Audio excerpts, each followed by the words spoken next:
Nous sommes dotés. Christ a donné son sang, il a donné sa vie. Mais nous ne sommes pas encore totalement réunis. C'est pourquoi il est allé se préparer et au temps fixé par le Père, il reviendra nous prendre. Amen. Hein? C'est-à-dire, nous ne sommes pas dans des fiançailles éternelles. Un jour, les fiançailles prendront fin. Amen. Hein? Et c'est pourquoi même j'aimerais dire aux hommes, tu es fiancé, ça fait 10 ans, ça fait 30 ans, ça fait 40 ans, la femme est fatiguée. Amen. Hein? Évitez les longues fiançailles. Amen. Hein? Évitez les longues fiançailles. La Bible nous dit parce que Moïse tardé et il a duré au sommet de la montagne. Israël au bas de la montagne a adoré le veau d'or. Et lorsque tu tardes d'épouser ta fiancée, elle risque d'adorer un veau d'or. Elle risque d'aller avec le voisin d'à côté parce que tu tardes. Tu es toujours en train de préparer la dot, toujours en train de préparer le mariage. J'ai pas assez d'argent, j'ai pas assez d'argent, j'ai pas assez d'argent. Je viendrai 1 année, je viendrai 2 ans, je viendrai 3 ans, je viendrai 4 ans, je viendrai 10 ans et la fille vieillit en t'attendant.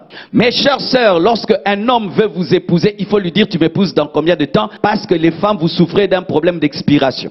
Un homme même à 50 ans, 60 ans, il peut se marier quand il veut. Mais lorsque tu commences à atteindre 40 ans, 45 ans, tu vois, ça devient un peu compliqué. C'est pourquoi une femme ne doit pas laisser un homme lui faire perdre le temps. Il faut que tu me dises quand est-ce que tu vas m'épouser. Tu m'aimes, oui, mais quand tu me mets dans la maison? Alléluia. Tu me mets quand? Tu me mets quand dans la maison? Parce que pour vous, le temps passe très très vite. Nous les hommes, plus on vieillit, même on devient beau. Tu vois, j'ai une barbe blanche mais qui m'embellit. Amen. Hein? Mais la femme, plus elle grandit. Mais les hommes, même quand ça vieillesse, c'est comme un vieux lion. Amen. Hein? C'est comme si tu as une crinière blanche. Mais la femme, non. C'est pourquoi, mon frère, tu dois avoir de l'amour pour cette fille-là. Si tu trouves que tu lui fais perdre le temps, dis-la, ma soeur, je t'aime et j'ai pas les moyens de t'épouser, épouse quelqu'un d'autre, parce que moi, c'est dans 10 ans que je travaillerai. Et les longues fiançailles, je les déconseille parce que lorsque le pont est trop long, il donne des vertiges. Amen. Hein? Parce qu'au début, vous allez seulement causer, mais après, il n'y a plus rien à dire, vous allez vous toucher, et puis vous allez tomber. Pourquoi? Ça fait 4 ans de chasteté. Jésus a dit, je m'en vais, je reviendrai. Et il reviendra. Et aussi, mon frère, tu fais attendre une fille pendant 5 ans. Et elle t'a attendu. Et après, tu épouses une autre. Tu es mauvais. Imaginez là, mes frères. Donnez-moi la main, je vais parler.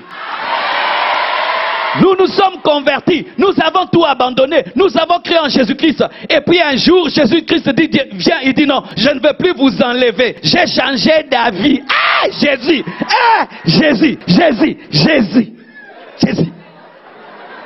Toute ma vie, je l'ai conditionné par rapport à ton retour. Et puis tu reviens, tu me dis quoi? Il n'y a plus d'enlèvement. Et cette fille, toute sa vie, un tel homme est venu plus riche que toi. Elle a dit non. Plus beau que toi. Elle a dit non. Plus ceci que toi. Elle a dit non. Et puis après des années, tu viens, tu dis quoi? Je ne t'épouse plus. Moi, je te suspends à l'église. Je te suspends. Tu n'as pas commis l'impudicité. Tu es méchant. Donne-moi l'amen.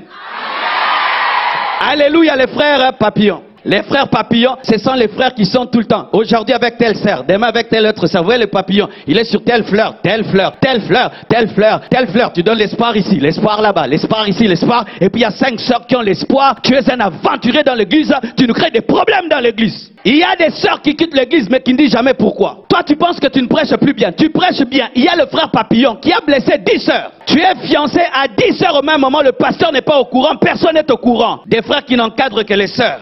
Toi tu n'encadres que les sœurs. Et les sœurs très très jolies. Si elle n'est pas très jolie, oh, j'ai prié, Dieu hey, vas-y ma sœur, vas-y, Dieu l'a fait. Mais si elle est très belle, tu reviens demain car j'ai pas fini la révélation, on va continuer parce que c'est 70 points. Épouse cette fille. Et si tu lui fais perdre le temps, dis-lui, marie-toi. Et si au fond de toi, tu n'es pas encore convaincu, toi tu es toujours en train de l'observer, alors que ça fait 4 ans, laisse tranquille la fille d'autrui, qu'elle puisse épouser un autre homme. Parce que pour la femme, le temps est très compté. Amen. Hein? Le temps est très compté. Et aussi avec ce problème de ménopause, elle risque de n'avoir qu'un seul enfant dans sa vie, alors qu'elle arrive à avoir 7.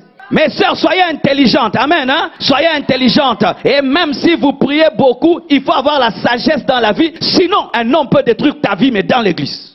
Il y a des fêtes dans lesquelles tu pars, tu te dis, mais je suis au ciel ou sur la terre. Mais je t'assure, ce n'est rien par rapport aux noces de l'agneau. Mais Jésus va organiser les noces de l'agneau sans cotisation. Mes frères, c'est humiliant le jour de ton mariage. Tu lances des cotisations dans toute l'église, des faire-part dans toute l'église. Aidez-moi, aidez-moi. La chaussure, on t'a acheté. Le pantalon, on t'a acheté. La cravate, on t'a acheté. La ceinture, on t'a acheté. La robe de la mariée, on a acheté. Donc tu es acheté. C'est pourquoi les gens ont le courage de venir chez toi à la maison. Ils gueulent ta femme parce que tu n'as rien fait pour ton mariage. Tu dois être un responsable. Mais des fois, le problème, c'est que les femmes, maintenant, à force de trop regarder la télévision, vous exigez des mariages compliqués à cause de la télé. Le mariage des Kardashians, des TC, cela. Et ainsi, les hommes sont obligés de vous donner des mariages de rêve sans avoir les moyens. C'est pourquoi ils doivent emprunter. Les mariages d'aujourd'hui avec thème bleu. Nous serons tous en bleu, la table en bleu, tout en bleu, tout en bleu. Mais tu gagnes combien? 500 $, 500 € par mois. Mais tu veux un mariage de 100 000 €. Et tu vas t'endetter pour te marier. Tu n'es pas intelligent. Tu n'es pas intelligent. Mariez-vous économiquement et vivez comme des riches.